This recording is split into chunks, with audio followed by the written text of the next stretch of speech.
Kita hari ini sampai di Lord's Day ke-17, minggu ke-17, dan ada satu pertanyaan saja, yaitu Q&A 45 ya.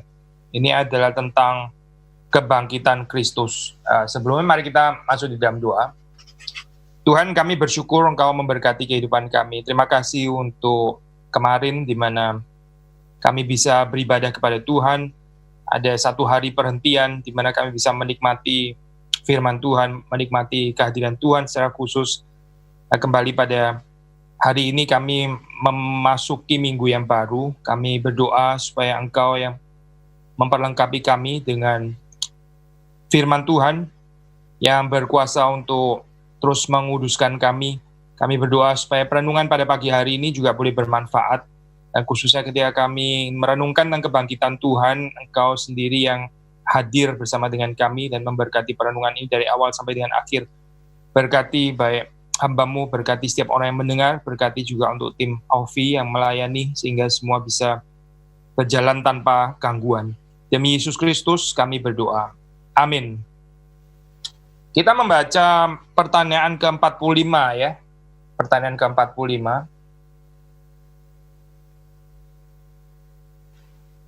Apa manfaat kebangkitan Kristus bagi kita? Apa manfaat kebangkitan Kristus bagi kita? Jawaban pertama, oleh kebangkitannya, dia telah mengalahkan maut, supaya dia dapat memberikan kepada kita kebenaran yang telah diperolehnya dengan kematiannya. Kedua, oleh kuasa kebangkitan itu, kita pun dibangkitkan untuk menempuh kehidupan yang baru. Ketiga, bagi kita, kebangkitan Kristus menjadi jaminan kebangkitan kita yang membahagiakan. Ya, demikian pembacaan daripada question ke-45. Ini simple ya, saya hari ini, nanti besok kita ada 1, 2, 3, 4 ya, 4 pertanyaan. Hari ini kita membahas satu pertanyaan saja. Jadi seperti kita sudah pernah membicarakan ya, ini di dalam struktur daripada Katekismus Heidelberg yang mengikuti Calvin ya, ada elemen ini ya, praktikal ini penting sekali ya, penting sekali. Kalau di dalam Calvin Scholarship itu banyak yang menyoroti ini ya, kaitan antara pemikiran Calvin itu ditinjau dari aspek retorik gitu, aspek retorik. Jadi apa maksudnya saya? Waktu kita membicarakan doktrin itu selalu ada aplikasinya ya, doktrina aplikasio, nggak bisa cuma kita bicara tentang doktrin, tapi terus kemudian nggak ada aplikasinya, nggak ada penghayatannya, nggak ada integrasinya dan sebagainya. Demikian kata yang terus-menerus diulang-ulang di sini ya, oleh para penulis Katekismus Heidelberg, yaitu benefit us ya, benefit us. Bahkan di dalam terjemahan lain kadang dipakai terjemahan yang juga nggak salah ya, ini profit us ya, how does Christ resurrection itu profit us, benefit us, menguntungkan kita ya, atau bermanfaat untuk kita. Nggak salah saya menggunakan ini ya, katakanlah aspek ya pragmatis in a good sense, tapi in a biblical and a good sense ya, aspek pragmatis, atau bahkan juga ya kalau kita pakai istilah profit us ya, ini aspek ekonomi ya, aspek ekonomi gitu. Yesus sendiri pernah menggunakan kalimat seperti itu waktu dia bicara apa sih gunanya orang itu memperoleh seluruh dunia ya, apa gunanya dia memperoleh seluruh dunia tapi dia akhirnya kehilangan nyawanya, dia kehilangan jiwanya gitu, atau dia merugikan jiwanya, apa gunanya itu kan ya, bicara tentang benefit, apa gunanya, apa keuntungannya gitu ya, apa profitnya gitu. Itu kan dimensi ya, dimensi pragmatis dan dimensi ekonomis, but in a good sense gitu.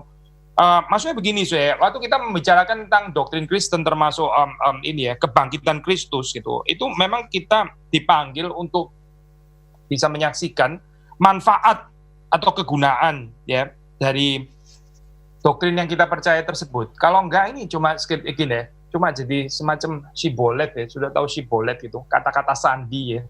Kalau kita masuk di dalam komunitas yang tertutup gitu, terus kemudian siboletnya apa, what is the password gitu ya, terus kemudian ya saudara bilang ya Yesus bangkit pada hari yang ketiga gitu misalnya, cuma jadi semacam kalimat-kalimat seperti itu, tapi juga nggak terlalu menolong kehidupan kita. Again, saudara akan mendapati istilah benefit us, profit us, dan sebagainya. Ini sesuatu yang seringkali diulang ya di dalam Katekismus Heidelberg. At least mengajak saudara dan saya untuk menghayati ya, apa sih artinya gitu. Waktu kita percaya pengakuan iman ini ya, itu apa efeknya, apa terus kemudian implikasinya, konsekuensinya, integrasinya, koherensinya dengan kehidupan kita, atau di dalam bahasa yang dipakai di dalam katekismus di sini adalah keuntungan atau manfaatnya bagi kita ya. Cuma ada 3 poin soalnya di sini yang jadi gampang sekali ya ini hari ini, strukturnya jelas sekali gitu. Manfaatnya apa? Ada manfaat 1, manfaat 2, manfaat 3. Nah, kita ingin membicarakan 3 manfaat ini. Yang pertama dikatakan di situ, by his resurrection he has overcome death. Oleh kebangkitannya, Kristus mengalahkan maut, ya, mengalahkan kuasa kematian. So that he might make us share in the righteousness he obtained for us by his death. Sehingga dia dapat membuat kita berbagian, ya, share di dalam kebenaran yang dia obtain, yang dia peroleh bagi kita, yang dia, ya, terjemahan bebas, dia berikan bagi kita gitu, melalui atau oleh kematiannya. Saudara, kita ini ya di dalam kehidupan manusia, kita tahu manusia itu mati. Ini doktrin kematian, itu kematian manusia itu ya ada siapa ya, kalau nggak salah Niebuhr ya pernah mengatakan itu, di antara semua doktrin Kristen yang paling empirical itu adalah doktrin dosa gitu, doktrin dosa. Dan bersamaan dengan itu juga sebetulnya adalah kalimat yang dibicarakan Alkitab bahwa dosa itu mendatangkan maut. Semua orang itu mati, itu sangat verifiable gitu ya di dalam hal ini. Itu doktrin yang paling empirical katanya gitu. Juga I think semua orang kalau dia jujur di dalam kehidupan, dia tahu di dalam kehidupan ini memang ada dosa gitu ya. Memang istilahnya, vocabulary-nya oleh orang lain nggak tentu pakai istilah dosa, tapi mereka bisa pakai vocabulary yang lain. Intinya di dalam dunia ini memang ada kejahatan. Mereka kalau bilang, mana sih kejahatan? Saya nggak pernah lihat di dalam dunia. Mana yang namanya kejahatan? Saya nggak pernah tahu tuh sejak dari belasan tahun. Itu orang gila namanya ya. Dia nggak jujur gitu. Doktrin dosa, termasuk juga kematian. Itu sesuatu yang sangat empirical. Jadi yang mau kita katakan adalah, kita tahu manusia itu nggak bisa keluar daripada kematian ini. Semua orang itu bergumul ke sana ya. Mulai dari ini ya, Jin Sehuang yang kepingin hidup kekal sampai akhirnya ketemu ramuan air raksa gitu, akhirnya bukan hidup kekal tapi hidup lebih pendek, sampai kepada orang-orang yang paling sederhana ya. Dan di dalam situasi seperti sekarang ya, orang akhirnya mesti mengalami kematian karena wabah dan seterusnya. Saudara melihat di sini bagaimana di dalam kehidupan manusia itu semodern apapun, sehebat apapun ya, sekontemporer apapun, dia tetap nggak bisa overcome yang namanya death. Maka di sini waktu kita membicarakan tentang Kristus, kebangkitannya ya, ini sesuatu yang penting kalau kita kaitkan ini dengan kematian ya. Karena betul memang kita bicara kebangkitan itu adalah berurusan dengan bagaimana kita addressing salah satu problem yang nggak pernah bisa diselesaikan manusia yang namanya kematian itu gitu. Dan kalau saudara bandingkan dengan worldview yang nggak percaya, misalnya, memang kita belum bahas tentang ini sih resurrection of the body dan sebagainya, belum ya. Nanti itu ada Lord's Day tersendiri gitu, bagian pertanyaan tersendiri. Tapi maksudnya begini despite kita belum bahas pertanyaan itu ya, kita waktu membicarakan tentang kebangkitan Kristus, lalu terus kemudian kita tahu di dalam dunia ada paham naturalisme, ya, fisikalisme atau materialisme. Ya, setelah manusia mati ya sudah begitu ya. Setelah manusia itu mati ya sudah, terima saja. We have to come to term dengan kematian, yang namanya kematian ya sudah, berdamai saja dengan kematian gitu. Karena memang anyway mesti mati kok. Tapi saudara perhatikan ya, di dalam kehidupan narasi yang seperti ini, setelah manusia itu hidup, terus kemudian dia mati, ya sudah, kehidupannya selesai. Setelah itu nggak ada lagi gitu. Kalau kita jujur nggak terlalu meaningful ya kehidupan seperti itu ya. Dan apalagi kita melihat ada orang-orang yang mati, nah itu terus kemudian kita seperti kayak nggak rela. Apa betul ya dia mesti mati seperti itu gitu. Ada orang yang katakan, nah ini nggak ngomong religious ya, tapi orang yang katakan moralnya baik, moralnya tinggi dan sebagainya, ya regardless dia religious atau nggak religious, terus kemudian dia mati begitu saja, terus kemudian kita bagaimana penjelasannya setelah itu? Ya sudah gitu. Terus ada orang yang kehidupan itu jahat sekali gitu ya, tapi matinya seperti kayak kok nggak terlalu sengsara gitu matinya ya. Matinya seperti kayak bye-bye saja gitu ya. Terus gimana sudah menjelaskan fenomena seperti itu ya? Kalau kita nggak percaya adanya kebangkitan. Jadi kebangkitan ini bukan apa ya, human imagination yang diciptakan oleh manusia karena manusia ini again nggak puas di dalam kehidupan sekarang ini gitu. Bukan, tapi ini memang betul-betul adalah jawaban, and otherwise memang nggak bisa nggak ada penjelasan yang memuaskan. Bagaimana kita melepaskan diri daripada kematian itu, atau hidup manusia ya sudah pada akhirnya begitu saja gitu, akhirnya ditimbang ya sudah cuma jadi beberapa senyawa penting itu saja gitu ya, value-nya kehidupan manusia, I mean secara material, secara biologis gitu. Maka sudah membaca di sini, by his resurrection, Kristus itu mengalahkan maut, ya mengalahkan maut. Dan bukan cuma berhenti di situ, ya, itu secara negatif ya, dia mengalahkan maut. Secara positif ya, dia membuat kita itu bisa berbagian di dalam kebenarannya. Jadi seperti kita sudah pernah bahas ya, sudah kalau di dalam teologi reform itu kita akan bukan hanya menekankan declared righteousness, ya declared righteousness betul, ini konsep legal ya, substitusi, penal, kita dibenarkan secara status, tapi bukan berarti terus kemudian nggak ada made righteous ya, bukan berarti nggak ada infused grace yang bekerja di dalam kehidupan kita, yang hari demi hari itu terus kemudian membuat kita untuk hidup lebih benar di hadapan Tuhan. Karena saudara perhatikan di sini ya, kata yang dipakai itu make us share in the righteousness ya, make us share in the righteousness. Berarti ini lebih berkaitan dengan made righteous ya, daripada declared righteous. Sekali lagi ya, declared righteous juga ditekankan di dalam soteriologi Protestan, tapi made righteous itu juga sangat penting ya kalau di dalam perspektif teologi reform, termasuk yang diresepsi juga oleh Katekismus Heidelberg ini gitu. Ada transformasi yang nyata, so ya. Ada perubahan hidup ya, berapapun itu katakanlah terlihat seperti kayak kecil sekali atau seperti kayak lambat sekali ya, tapi tetap ada progres di dalam hal ini ya. Karena apa? Karena kebangkitan Kristus itu betul-betul membuat kita untuk berbagian di dalam righteousness yang diobtain bagi kita ya oleh kematiannya. Nah, kita membaca dari Roma 4 ya, Roma 4 ayat 25. Mari kita membaca bagian ini. Ayat firman Tuhan, Roma 4 ayat 25. Saya membaca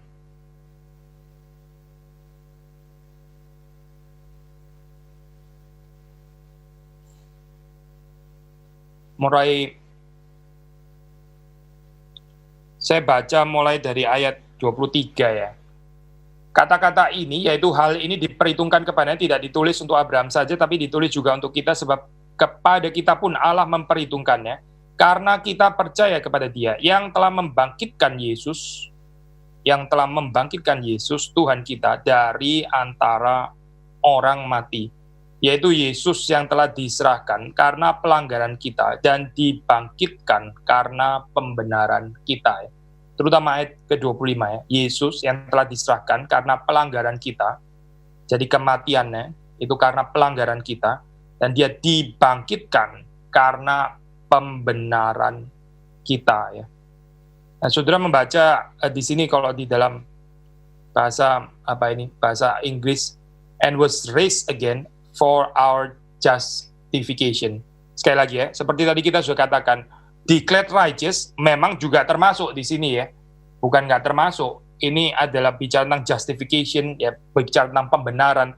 Tapi kalimat yang dipakai di sini ya oleh penulis Heidelberg ini menarik itu, karena di sini pakai that he might make us share in the righteousness. Maksudnya nggak cuma berhenti kepada diperhitungkan benar gitu ya, seperti yang ditulis di dalam Roma pasal 4, tapi juga make us share in the righteousness. Memang ini bukan satu-satunya ayat sih ya, masih ada ayat yang lain, misalnya 1 Korintus 15 ayat 16-20, lalu 1 Petrus 1, kita baca yang 1 Petrus 1 ya, 1 Petrus 1, 3, 5, kita membaca 1 Petrus 1, 3 ya, mulai ayat 3 sampai 5. Terpujilah Allah dan Bapa Tuhan kita Yesus Kristus yang karena rahmat-Nya yang besar telah melahirkan kita kembali oleh kebangkitan Yesus Kristus dari antara orang mati kepada suatu hidup yang penuh pengharapan. Ya, di sini muncul kata pengharapan yang ya kita sudah sering dengar ya kaitan ini ya.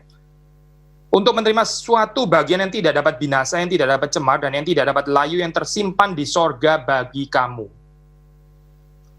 Harta di sorga, harta rohani yang sudah pasti dan sudah tersimpan untuk kita, yaitu kamu yang dipelihara dalam kekuatan Allah karena imanmu, sementara kamu menantikan keselamatan yang tersedia untuk dinyatakan pada zaman akhir.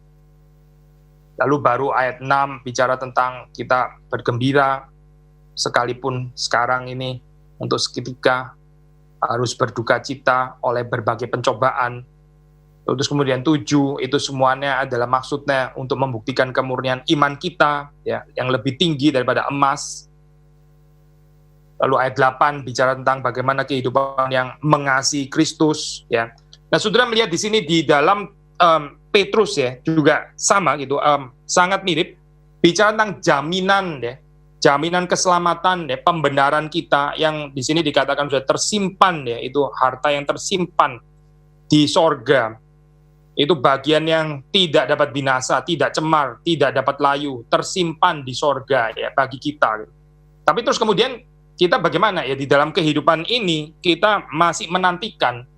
Jadi ini ada satu kepastian di dalam kehidupan yang akan datang karena bicara Christ resurrection itu dikaitkan seringkali memang dengan eskatologi kan, so ya, eskatologi gitu. Jadi mati terus kemudian bangkit. Jadi ini pengharapan yang akan datang.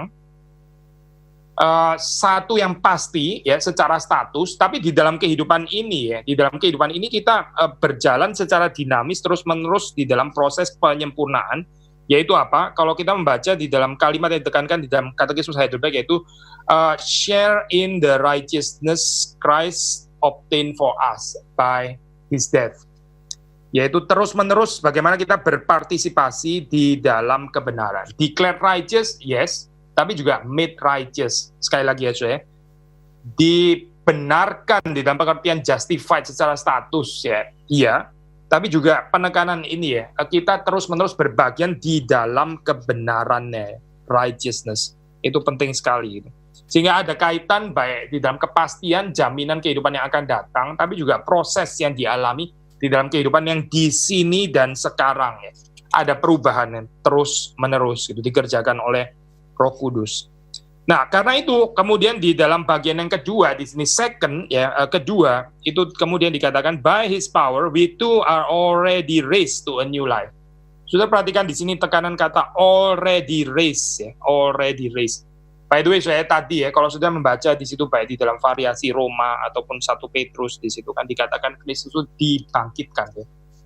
Nah, ini menarik saya. Kenapa ya di dalam Alkitab itu pakai pasif ya, pakai pasif, Kristus dibangkitkan. Bukankah dia juga adalah Allah sejati? Nah, kalau terus kemudian kita kejar lagi dengan pertanyaan, apakah dia nggak bisa bangkit dari dirinya sendiri gitu ya, pertanyaan ini. Yang menarik saya di dalam Alkitab waktu bicara tentang kebangkitan Kristus, itu kebangkitan Kristus di sini ini pakai pasif, seperti tadi saudara bisa menyadari ya waktu kita membaca Roma 4, 1 Petrus. Kenapa ya pakai pasif itu ya? Dibangkitkan. Karena kebangkitan Kristus itu ya, ini adalah satu doktrin yang dinyatakan itu untuk kita gitu. Jadi ada solidaritas di sini ya, kemanusiaan Kristus ya. Nah, ini pakai istilah solidaritas, saudara jangan ini ya, jangan berpikir yang macam-macam ya. Saya pernah dicurigai hanya karena pakai istilah solidaritas katanya ini jadi liberal gitu. Masa satu kata bisa menuduh orang jadi aliran apa gitu hanya gara-gara satu kata gitu. Bagaimana ya? Tapi balik lagi saya, solidaritas itu maksudnya apa? Ini kita pakai istilah solidaritas bukan di dalam pengertian ini ya, humanisme sekuler atau apa, bukan gitu. Tapi di dalam pengertian dia memang the whole inkarnasi Kristus itu kan solidaritas memang. Dia menjadi sama dengan kita, dia turut merasakan kelemahan kita. Solidaritas in that sense maksudnya ya. Dia mengerti kita ya, dia bersama dengan kita in the midst of us ya. Itu di dalam pengertian itu maksudnya. Ya inilah Immanuel, inkarnasi. Maka waktu kita mendengar atau kita membaca di dalam ayat Alkitab dikatakan Kristus itu dibangkitkan. Sama seperti Kristus mati. Kristus juga mati bagi kita kan ya. mati demi kita. Demikian juga dia itu bangkit, dia dibangkitkan juga demi kita, ya. Maka sekali lagi ya, ini menekankan berapa penting itu kebangkitan Kristus itu betul-betul harus benefit us ya. Otherwise, ya kita akan nggak mengerti ya kenapa di dalam Alkitab selalu pakai istilah pasif ini pentingnya apa gitu. Bukannya dia bisa bangkit sendiri ya. Tapi kenapa dia memilih di dalam hal ini atau Roh Kudus ya waktu menggerakkan penulis-penulis Alkitab itu Roh Kudus itu menyatakannya demikian bahwa waktu Kristus bangkit itu pakai istilah yang dipakai selalu pasif di dalam hal ini. Kalau bukan demi kita, lalu apalagi penjelasannya, saya. Sekali lagi ya, Kristus itu dibangkitkan ya, sehingga bersama-sama dengan dia, kita juga dibangkitkan. Saudara mengerti ya pokoknya. Kristus mati, waktu saya mati, nanti Kristus sudah terlebih dahulu di sana sebelum saya. Kita sudah pernah katakan ya, nggak ada satu titik pun di mana Kristus belum ada di sana. Di dalam kehidupan kita ya, stages of life kita. Jadi kita nanti suatu saat mati, Yesus sudah mati terlebih dahulu ya. Sehingga waktu kita mati, kita bisa mati bersama dengan Kristus. Demikian juga Kristus dibangkitkan, sehingga kita setelah mati, kita juga akan dibangkitkan. Kita kan bukan bangkit dari diri kita sendiri kan. Kita kan nggak bisa bangkit dari diri kita sendiri kan. Yesus itu ilahi ya, tapi di dalam hal ini waktu saudara membaca, ini perspektif yang lebih ditekankan itu adalah di dalam kemanusiaannya ya. Saya bukan ini ya, memisahkan antara keilahian dan kemanusiaan, bukan itu ya, nanti jadi ini lagi salah mengerti seperti kayak kecenderungan Nestor, bukan itu maksudnya. Yang dibangkitkan itu adalah pribadi Kristus, tapi yang ditekankan di sini itu lebih kepada according to his human nature ya, kalau di dalam penekanannya di dalam Alkitab itu. Kenapa? Ya ini karena kebangkitan ini adalah demi saudara dan saya, demi kita gitu. Maka bagian kedua di sini dikatakan by his power, we too are already raised. Juga pakai istilah pasif kan ya. Kita pasti selalu pasif ya. Nggak ada kemungkinan kita untuk bangkit secara aktif, itu nggak mungkin. Ya, pelagian kali ya, kita bangkit sendiri. Nggak mungkin kita lahir baru sendiri, bangkit sendiri. Itu nggak mungkin, itu pelagian kan. Ya.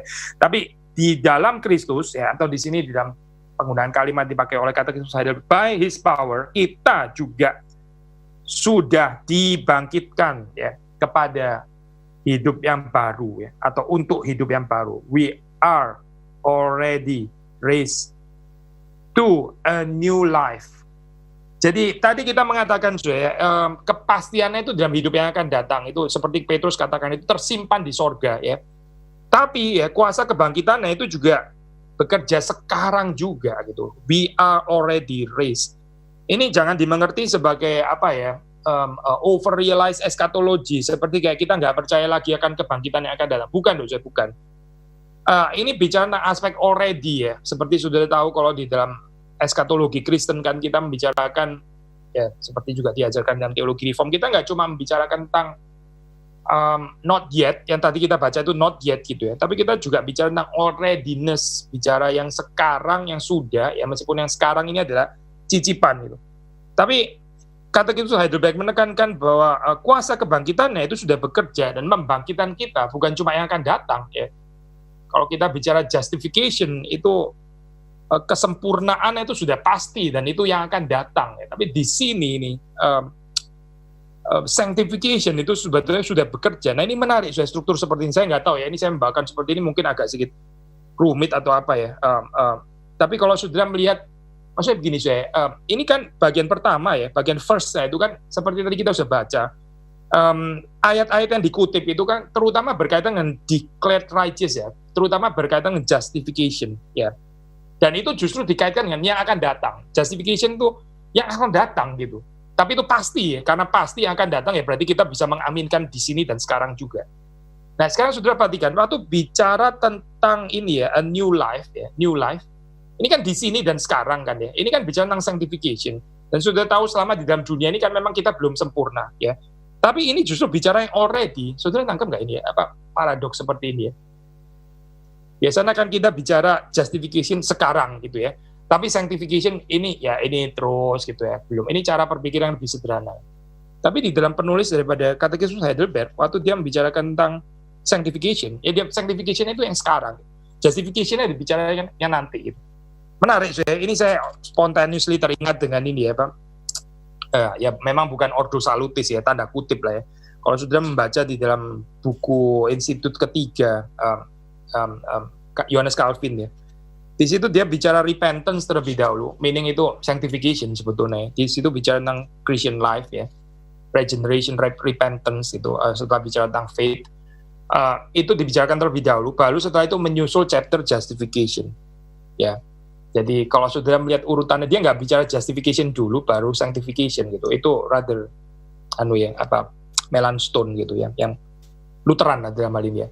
Tapi di dalam Calvinian theology gitu, saudara melihat di situ ini dua itu berjalan bareng ya. At least dengan menulis sanctification terlebih dahulu, story of sanctification, baru setelah itu masuk kepada justification.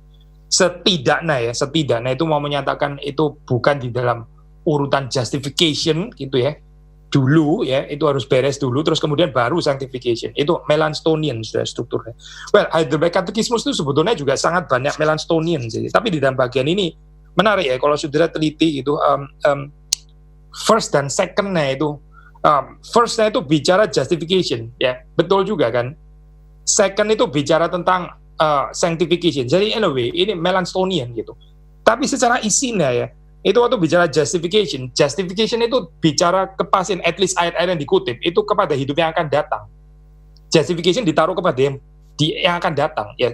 Mirip ya, seperti Calvin menempatkan justification juga ditulis setelah sanctification. Ini bukan berarti kita di-justified by kesempurnaan sanctification kita, bukan itu ya. Justification konsepnya tetap sama seperti Luther, yaitu forensik ya. Ini adalah declared righteous, sama dalam hal ini. Tapi secara urutannya itu sanctification, justification. Nah di sini ya, meskipun urutannya itu justification, sanctification ya, tetapi saudara melihat justification itu yang akan datang. Sanctification justru bicara kehidupan yang sekarang. Ya, by His power we too are already raised to a new life ya. Kenapa sih ini saya kaitkan dengan sanctification? Karena new life itu kan di sini kan ya, di sini dan sekarang. Are already raised to a new life.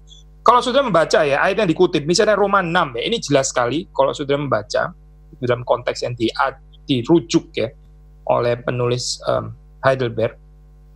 Sekali lagi ya, 6. Kita membaca 5 ya sampai 11, 5 sampai 11. Atau kita baca dari 5. Sebab jika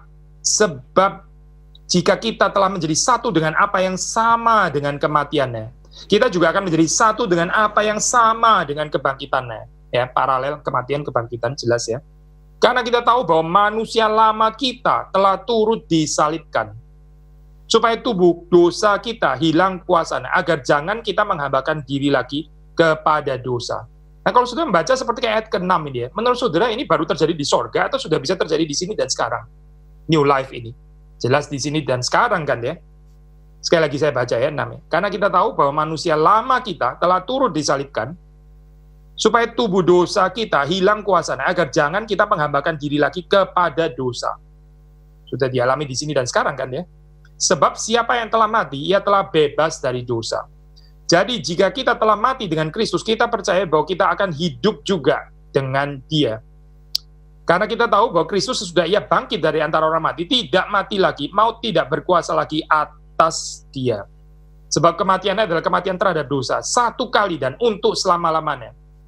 Tadi kan ya di sini ya, penekanan kepada kesekalian ya, bukan sesuatu yang ulang-ulang, tapi sekali saja. Dan kehidupannya adalah kehidupan bagi Allah. Demikian hendaknya kamu memandang ya, bahwa kamu telah mati bagi dosa, tetapi kamu hidup bagi Allah dalam Kristus Yesus. Nah kalau saudara baca di dalam 12, 13, gitu, saudara jelas bahwa ini adalah bicara tentang kehidupan new life yang di sini dan sekarang. Gitu. Seperti ditulis oleh ya Heidelberg, already raised itu to a new life. New life-nya itu bukan kehidupan baru yang baru dimulai waktu kita ini ya di sorga nanti, tapi sudah dimulai di sini dan sekarang. Dan ini dasarnya adalah kesekalian kematian Kristus dan kebangkitan Kristus. Yesus itu mati sekali dan dia bangkit sekali. Demikian juga kita ya di dalam hal ini ya, sudah diundang di sini masuk untuk celebrate menghidupi new life ini yang dikaruniakan di dalam Kristus, sehingga kita tidak harus lagi menghambakan diri kita kepada kuasa dosa. Karena kita sudah betul-betul dibebaskan, sehingga kita bisa menikmati new life ini. Dan sekali lagi saya betapa ngawurnya ya orang yang mengatakan ya kalau kita sudah ditebus kepada Kristus, apalagi sekali selamat tetap selamat, dan kalau gitu saya bisa tetap terus di dalam dosa gitu ya. Itu orang nggak ngerti keindahan kehidupan new life ini. Ya, justru Yesus itu mengeluarkan kita dari kuasa dosa supaya kita nggak perlu menghambakan diri kepada dosa, supaya kita bisa menghambakan diri kepada Tuhan. Ya, dan ini adalah satu kebahagiaan, already raised to a new life. Ya. Masa orang dibangkitkan masih, kalau gitu enak ya, saya bisa tetap menikmati kematian lagi karena kebangkitannya pasti. Kan nggak waras ya orang ngomong kayak begini. Sekali lagi ya, saya, kalau orang bilang, kalau gitu enak dong, kalau kebangkitan saya pasti dan nggak mungkin ini ya, nggak mungkin bisa kehilangan keselamatan. Kalau gitu ini dong, biarkan saya tetap mati saja gitu, karena toh itu juga nggak akan merusak kebangkitan. Kan aneh ya, saya bicara kalimat seperti ini. Dibangkitkan tapi masih mencintai kematian gitu. Kenapa? Ya karena toh kebangkitannya pasti nggak mungkin gagal. Kok itu saya tetap aja di dalam kematian. Duh, kok bisa ya berpikir seperti ini? Itu aneh sekali gitu. Logika yang sama sekali nggak bisa diterima. Tapi logika yang dipakai di sini ya, kalau sudah membaca di dalam Roma 6, justru karena itu pasti gitu ya, karena kematian dan kebangkitan Kristus itu pasti sekali saja dan itu begitu pasti untuk kita ya. Demikian juga kita diundang untuk masuk ke dalam kehidupan yang baru. We are already raised to a new life, supaya kita jangan menghambakan diri lagi kepada dosa, tapi kita bisa dipakai untuk menjadi hamba kebenaran. Itu yang ditekankan di dalam Roma 6. Jadi saudara melihat di sini ada paralel antara kematian Kristus ya, kematian kita, kematian manusia lama kita, lalu kebangkitan Kristus ya, hadirnya manusia baru yang dikaruniakan di dalam Kristus itu. Nah, saudara bisa baca juga Efesus 2 ayat 4 sampai 6, lalu Kolose 3 ayat 1 sampai 4 ya. Efesus 2 ayat 4 sampai 6, Kolose 3 ayat 1 sampai 4 ya. Membicarakan tentang ini ya, bagaimana melalui atau oleh kuasa kebangkitan itu kita juga dibangkitkan ya, dibangkitkan to a new life. Needless to say, saya mengulangi lagi ya, karena di dalam doktrin reform kan kita mengatakan manusia itu telah jatuh ke dalam dosa, ya dia itu mati, bukan sakit ya. Maka di sini consistently ya, coherently kita bilang oleh kuasa kebangkitan Kristus. Kristus kan juga mati ya, mati lalu bangkit. Demikian juga waktu kita jatuh ke dalam dosa, itu kita mati. Maka di sini yang dipakai orang mati lalu apa saya? Bukan disembuhkan, tapi dibangkitkan. Orang mati itu tidak disembuhkan, saya. Orang mati itu dibangkitkan. Demikian juga kalau kita bilang sakit, maka orang sakit itu bukan dibangkitkan, tapi disembuhkan. Sudah nangkep kan ya? Kalau sakit ya berarti disembuhkan. Kalau mati ya berarti dibangkitkan. Nah di sini saudara kita melihat penekanannya. Melalui kuasa kebangkitannya kita itu juga apa saya? Dibangkitkan ya. Berarti apa saya? Ya berarti kita mati kan? Berarti waktu manusia itu jatuh ke dalam dosa, itu kita mati, maka diberikan kehidupan yang baru. Itu namanya dibangkitkan. Dibangkitkan untuk menerima kehidupan yang baru ya. Karena apa? Ya karena tadinya itu mati. Mati sekarang diberikan kehidupan yang baru. A new life ya. Ini konsisten kalau sudah melihat ya. Makanya kita ini ya apa doktrin keselamatan, doktrin Kristus, doktrin apa termasuk yang lebih sub itu ya apa doktrin kebangkitan Kristus. Itu semuanya mesti koheren ya. Kalau kita percaya Yesus itu membangkitkan dan bukan menyembuhkan ya. Membangkitkan di dalam ini ya Pak kuasa kebangkitan ya berarti kita bilang manusia waktu jatuh ke dalam dosa itu mati, bukan sakit tapi mati. Makanya bicara kebangkitan. Sudah jelas ya poin ini ya. Kalau kita jatuh ke dalam dosa itu terus kemudian penggantiannya itu kita sakit ya berarti Yesus menggantikan kita bukan dengan mati. Yesus menggantikan kita dengan sakit lalu dia disembuhkan. Nah, enggak sesuai poin ini. Kalau kita jatuh ke dalam dosa, kita sakit, ya Yesus berarti menggantikannya. Dia sakit lalu kemudian disembuhkan. Itu dia sudah menggantikan kita. Tapi pertanyaan kenapa Yesus mesti mati dan dibangkitkan? Karena kita juga mati dan kita perlu dibangkitkan. Karena ini urusan mati dan hidup, bukan urusan sakit dan sembuh, tapi urusan mati dan hidup. Kemarin ini ya saya ada di Q&A minggu ada yang bertanya gitu, mungkin di dalam pergumulan ini ya, comparative study of religions ya. Silakan saya kalau sudah mau ini ya, ya itu hak daripada setiap kita ya sebagai manusia ciptaan Tuhan. Lalu ada pertanyaan mengapa ya ini apa kita mesti tetap percaya kepada Yesus Kristus gitu kalau tanpa katakanlah tanpa kekristenan ya atau bahkan mungkin tanpa agama ya kita bisa menjadi orang yang lebih baik. Saya jawab ya karena percaya kepada Yesus Kristus itu bukan dari jahat menjadi baik. Ini bukan bicara tentang moral improvement. Kekristenan itu bisa disalah mengerti sebagai terapeutik ya, therapeutic religion ya, terapeutik sudah tahu ya, orang sakit ya, lalu terus kemudian bagaimana disembuhkan gitu. atau orang yang kurang waras, bagaimana terus kemudian menjadi lebih waras gitu ya, lebih sehat gitu misalnya ya. Tapi ini bukan bicara tentang bagaimana morally improve, bukan. Ini bicara bagaimana keluar dari kematian ya, mendapatkan kehidupan, dan itu cuma ada di dalam Kristus. Kristus bukan datang untuk memperbaiki moral hidup orang yang ngomongnya agak kasar gitu ya, lalu kemudian bisa lebih sopan santun. Kalau sopan santun nggak usah Yesus Kristus. Kalau cuma sopan santun itu bisa dipelajari gitu, ada tata krama, itu kebudayaan saja cukup gitu. Kita nggak perlu bicara agama bahkan ya.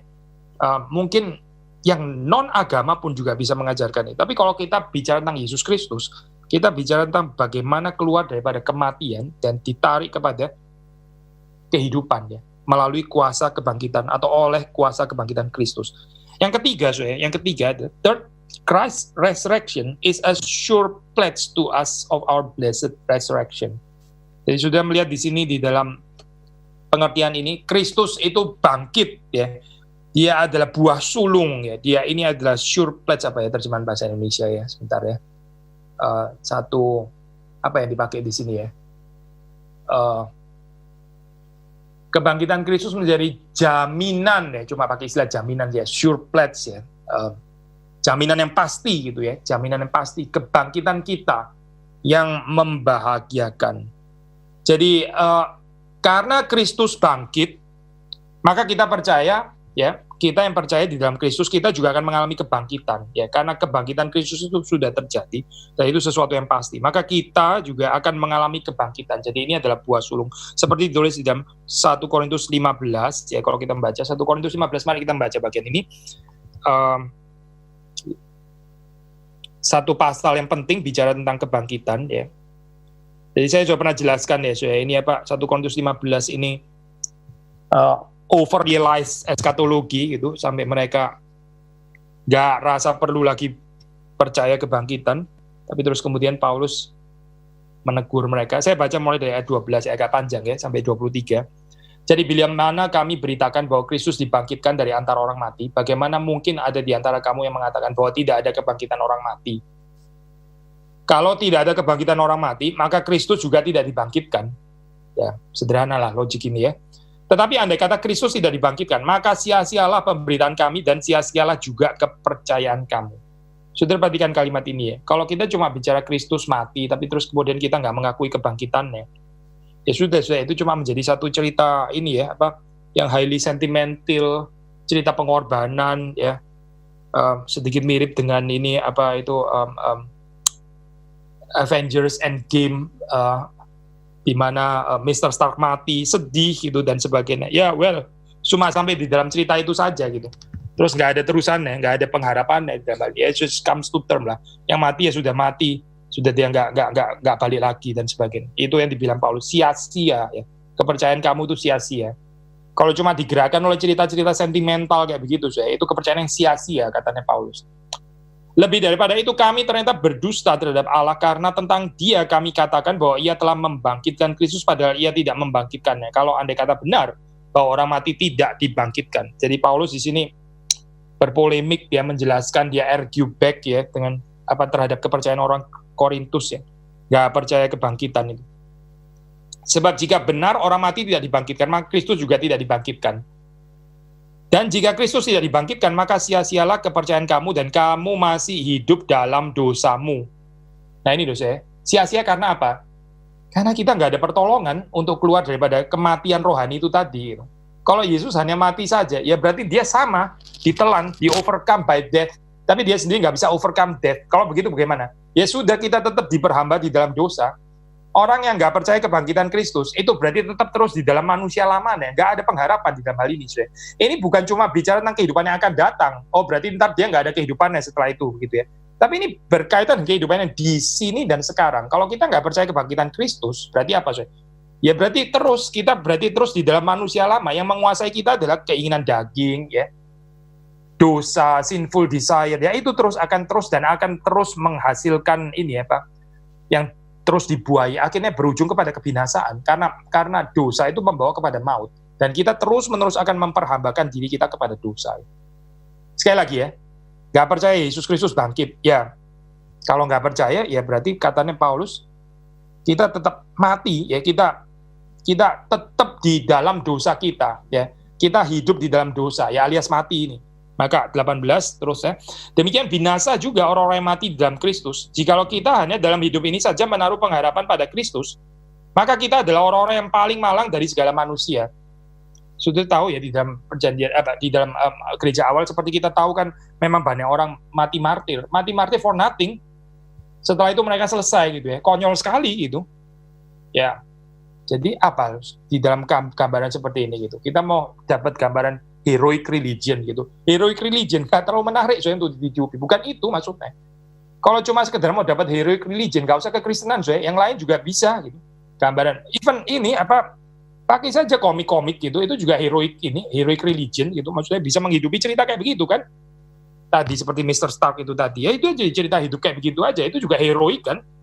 Heroism, cerita heroism. Kristus ini bukan, jangan direduksi hanya kepada cerita heroism saja. Karena kalau nggak ada kebangkitan ya cuma jadi di dalam kehidupan seperti itu saja gitu ya. Jadi narasi heroik, tapi yang ya oke lah, bisa boosting orang punya self esteem kali ya.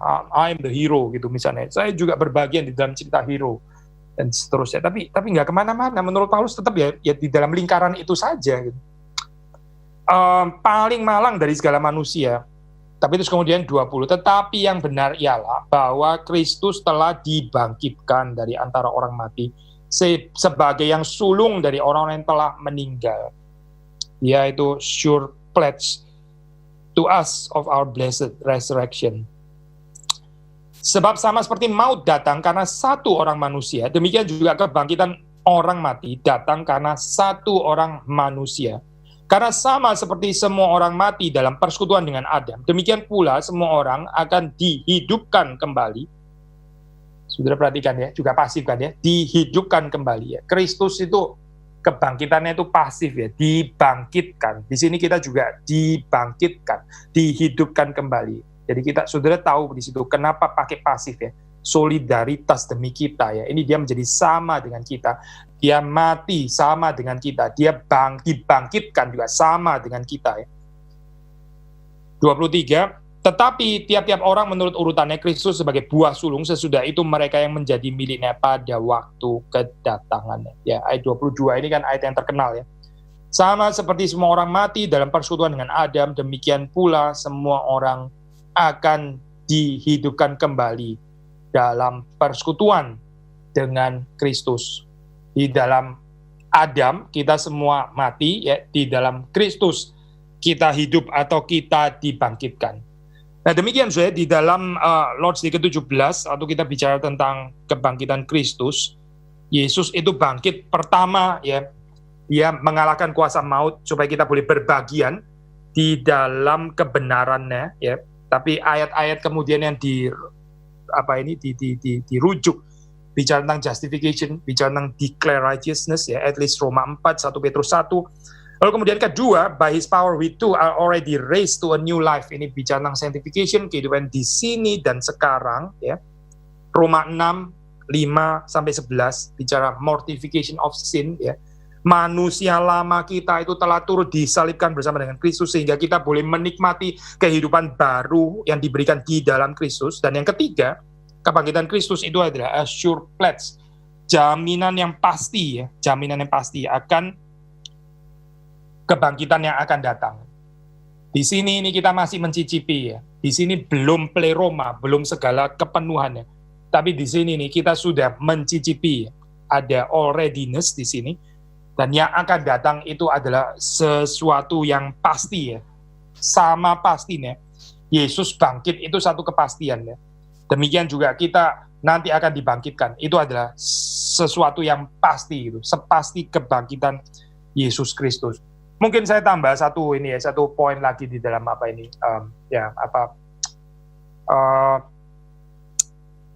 perdebatan dengan ini ya, scientism dan orang-orang modern dan sebagainya. Ada satu artikel menarik dari ini ditulis oleh profesor saya Michael Welker, lalu dia bicara tentang ini ya, tentang kebangkitan Kristus. Karena kan seringkali dalam kekristenan kan diserang ya, ini nggak verifiable gitu. itu isapan jempol lah, itu imajinasinya jemaat mula-mula, kepinginnya Kristus bangkit dan sebagainya. Padahal mana tahu sih sebetulnya bangkit atau nggak bangkit, dan ditambah lagi dengan studi-studi biblika dan seterusnya gitu ya. Menarik sih kalau kita melihat dari perspektif di dalam Alkitab gitu ya. Cerita kebangkitan Kristus itu nggak hanya jelas tanpa keraguan-raguan gitu. Tapi keraguan-raguan sendiri itu juga di-include. Jadi ceritanya itu between palpability ya, yang bisa diakses secara indera gitu ya, palpable, sinnlich ya di dalam bahasa Jerman, tapi juga ada aspek appearance itu, ada aspek penampakan. Misalnya ya, contoh di dalam Emmaus itu ya, dengan cerita Emmaus, saudara membaca di dalam cerita itu, Yesus ada berjalan bersama dengan mereka, ya betul-betul mereka bisa lihat, tapi ada yang menyelubungi mata mereka. Dan justru waktu mereka bisa melihat dengan mata rohani, justru Yesus itu vanish, Yesus justru lenyap di situ. Nah, saudara melihat paradoks seperti ini ya. Atau Thomas ya, bukan tanpa keraguan. Jadi ini satu undangan saya, kalau saudara ragu-ragu gitu. Justru kalau kita baca di dalam cerita Alkitab ya, itu keraguan-raguan itu juga di-include.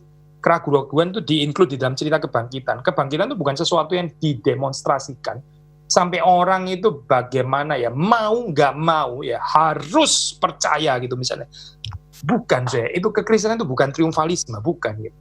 Kita bisa salah mengerti ya, suatu kita bisa tentang power of resurrection, tapi kita menghadirkannya itu lebih mirip seperti kayak triumfalisme militer gitu, pameran kekuasaan ya. Again, cerita kebangkitan itu bukan itu gitu.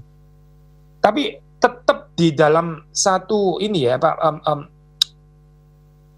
perspektif theology of the cross ya, sampai bahkan waktu Yesus bangkit, dia tetap ada bekas luka ya di tangan dan di lambungnya gitu. Dia membawa serta ya kontinuitas ini. Bukan dianggap sebagai sesuatu yang malu untuk dipertahankan, tapi dia membawanya dalam tubuh kemuliaannya. Ini kan menarik ya, kalau sudah bisa mengaitkan ini. Bangkit, yes bangkit. Tapi bangkit itu bukan terus kemudian, sudahlah nggak usah bicara lagi tentang salib, itu sudah hina, sudah lewat, saya bukan itu lagi ya. Sudah nggak usah ngomong-ngomong lagi tentang salib, itu sudah lewat. Sekarang saya sudah yang glorious gitu. Bukan gambaran dualis kayak begini, saya bukan. Tapi di dalam kebangkitan Kristus, dia membawa serta ya tanda-tanda penyalipannya, itu masih hadir gitu. Nah, ini sesuatu yang penting ya. Bagaimana saudara dan saya menyaksikan kuasa kebangkitan ini. Again, bukan dengan triumphalistic power, bukan. Itu dunia, saya. Itu bukan theology of the cross ya. Meskipun Yesus sudah bangkit, tetap itu bukan kristologi, bukan. Itu gambaran dunia gitu. Lalu kita kepinginnya itu Yesus jadi kayak Thanos gitu misalnya ya. Yang digambarkan itu bukan kristologi sebetulnya, tapi Thanosologi gitu ya. Jadi apa sih ini sebetulnya? Kekristenan atau apa sih ini? Negeri dongeng atau apa sih sebetulnya gitu?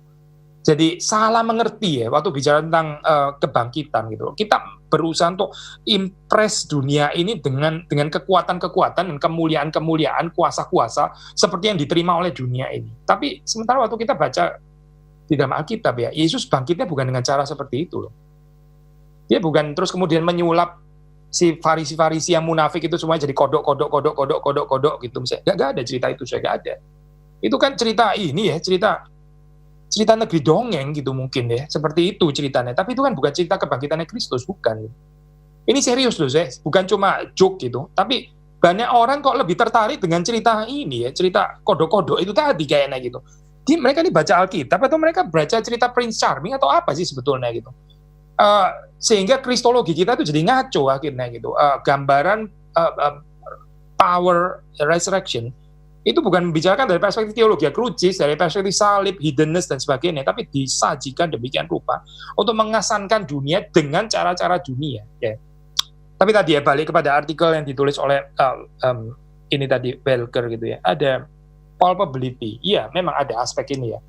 Sesuatu yang bisa diakses melalui panca indera, betul ada bagian itu nih. Maksudnya ini memang bukan dogmatis gitu. Tapi di sisi yang lain juga ada appearance ya, aspek appearance Yesus bisa menghilang gitu. Jadi ini apa sebetulnya gitu ya, realita ini. Realita yang menginclude orang yang nggak harus langsung percaya dan kuat gitu ya imannya, tapi dia juga boleh ragu-ragu. Tapi di dalam perjalanan iman yang percaya kepada Tuhan, saudara juga diundang gitu. Saudara yang nggak percaya, saudara yang skeptis ya, bener nggak sih ini teori kebangkitan ini? Atau ini isapan jempol sebetulnya gitu ya. Welker mengakhiri ini sih, ceritanya dengan undangan untuk join untuk menikmati ya kuasa kebangkitan ini, to join the community as the body of Christ. Karena kita nggak bisa mengerti kuasa kebangkitan itu di luar tubuh Kristus, nggak bisa.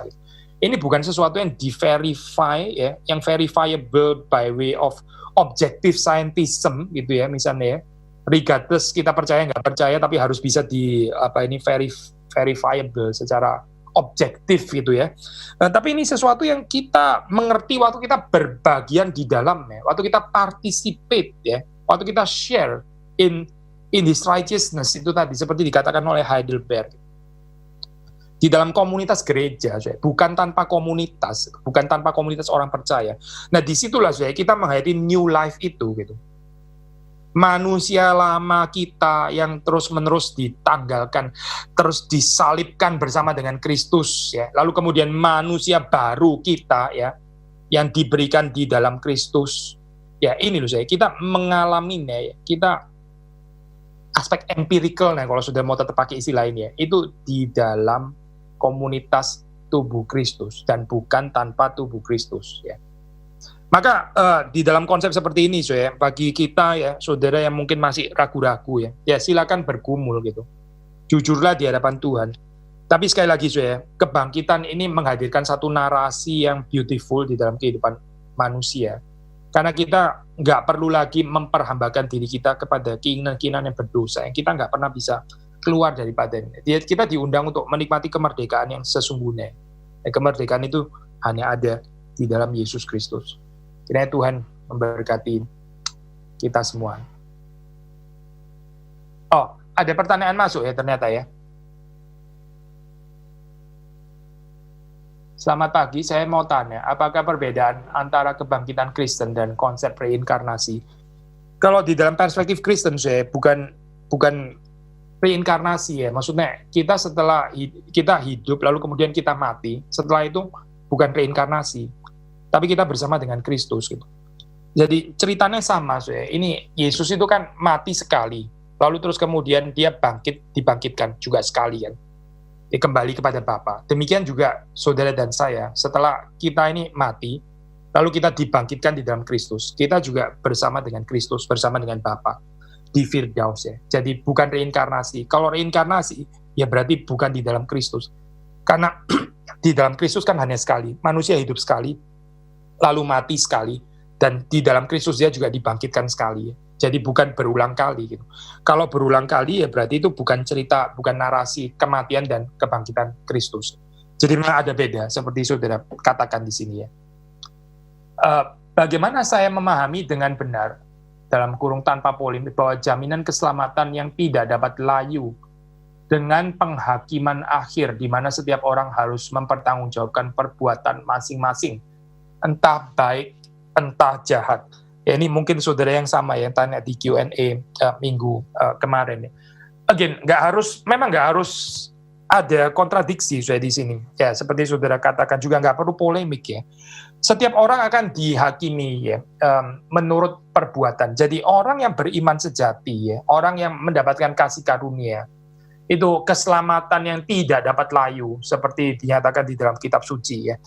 Itu ditandai dengan kehidupan yang kudus. Sekali lagi ya, orang yang mempunyai keselamatan yang tidak dapat layu itu ya, itu dalam kehidupannya itu ada tanda-tanda orang beriman, ada tanda-tanda orang percaya sejati, atau kalau di dalam istilah reform ada tanda-tanda orang pilihan gitu. Tanda-tandanya yaitu apa? Ini orang yang kehidupannya itu dia tidak tertarik dengan kehidupan yang dikuasai oleh dosa. Jadi dia mencintai kekudusan. Karena di dalam Kristus itu dimungkinkan. Tapi di luar Kristus, ya kita nggak mampu melakukan hukum Tuhan. Kita nggak mau merenungkannya. Kita nggak tertarik, nggak ada delight ya terhadap Taurat dan sebagainya. Tapi kita yang dimerdekakan, ya kita yang di dalam Kristus, kita ada tanda ini di dalam kehidupan kita.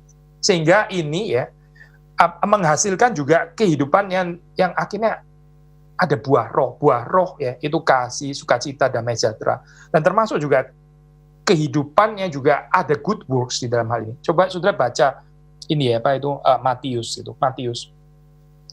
Matius waktu kita membaca dalam diskursus eskatologis ya, ini eschatological discourse, kan saudara mendapati di situ ya, itu yang kriteria ya, penghakimannya itu ya, yang ditekankan di situ kan berdasarkan perbuatan ya. Misalnya salah satu contoh itu ya, tentang ini ya, orang yang membesuk orang yang sakit, yang memberi pakaian kepada yang apa itu, yang telanjang, yang mengunjungi orang di penjara ya, itu ini kan perbuatan. Terus kemudian yang satunya itu yang nggak ada perbuatan itu gitu kan. Jadi ada perbuatan yang nggak ada perbuatan, termasuk juga di dalam perumpamaan talenta ya. Perumpamaan talenta itu yang membedakan adalah apa sih? Yang membedakan adalah yang hamba pertama dan kedua itu menjalankan ya, perbuatan kan ini ya, menjalankan talentanya. Hamba yang ketiga itu memendam talentanya, berarti nggak menggarap. Nggak ada perbuatan di sini. Nah, kategori yang seringkali ditekankan di dalam Matius itu perbuatan, ya, doing the will of God, melakukan kehendak Allah. Tapi seperti kita sudah pernah katakan, ini nggak berbenturan sama sekali dengan konsep anugerah. Ini bisa seperti itu juga sola gratia. Misalnya tadi ya di dalam eschatological discourse, orang yang sudah melakukan tadi ya kunjungan kepada yang sakit, yang di penjara, memberikan apa ini ya, pakaian kepada yang telanjang. Mereka terus kemudian mereka nggak sadar diri dengan perbuatan baik mereka. Mereka bukan self-conscious. Nah kalau self-conscious ya nggak jadi perbuatan baik begitu kan ya. Jadi saudara yang maksudnya, tetap diselamatkannya itu bukan karena perbuatan. Gitu. Kalau perbuatan menyelamatkan di dalam hal ini, dalam perbuatannya manusia, ya, mereka akan self-conscious kan. Tapi mereka tanya, Tuhan bila mana kami melakukan itu? Ini sesuatu seperti kayak mereka nggak sadar, bukan karena mereka pikun ya, bukan gitu. Tapi mereka melakukan itu sebagai sesuatu yang natural gitu ya, sesuatu yang memang ini adalah orang yang sudah ditebus, orang yang sudah diselamatkan di dalam Kristus, sehingga buah roh itu ya, perbuatan baik itu mengalir dengan, saya pakai istilah yang mungkin kurang tepat ini ya, natural itu tadi ya, natural bukan untuk dikontraskan dengan supernatural, bukan ya, tapi alamiah di dalam pengertian di sini sesuatu yang apa ya, yang lumrah gitu ya, bukan sesuatu yang mechanical, robotik, apalagi dipaksa oleh certain higher power gitu, bukan itu, tapi sesuatu yang mengalir dengan natural. Sehingga waktu mereka Tuhan mengatakan kalimat itu ya, kalimat pujian, terus mereka seperti kayak nggak sadar gitu, mereka seperti lupa, Tuhan bila mana kami melakukan itu kepadamu. Mereka nggak menghitung-hitung ini ya, perbuatan baik mereka. Nah ini menandakan apa sih? Ya ini orang-orang yang diselamatkan. Jadi jangan takut di sini waktu kita bicara tentang ini ya, mempertanggungjawabkan perbuatan. Memang kita harus mempertanggungjawabkan perbuatan kita. Kalau dijawab dari perspektif sistematik teologi, Berkov pernah mengatakan, ya orang percaya pun juga akan dihakimi oleh Tuhan, tapi dihakimi di dalam pengampunan Tuhan, bukan dihakimi untuk terus kemudian dia diselamatkan atau dibinasakan gitu ya, tapi dihakimi ya di dalam pengampunan Tuhan. Kita tetap akan diminta pertanggungjawaban akan apa yang kita lakukan di dalam dunia ini. Tapi di dalam perspektif anugerah Tuhan, tetap di dalam perspektif anugerah Tuhan. Jadi ini adalah dua hal yang again nggak harus berbenturan ya. Tapi sekali lagi kalau sudah membaca khusus dari perspektif Matius, memang Matius itu ini ya, Matius kan sangat menekankan Taurat gitu ya.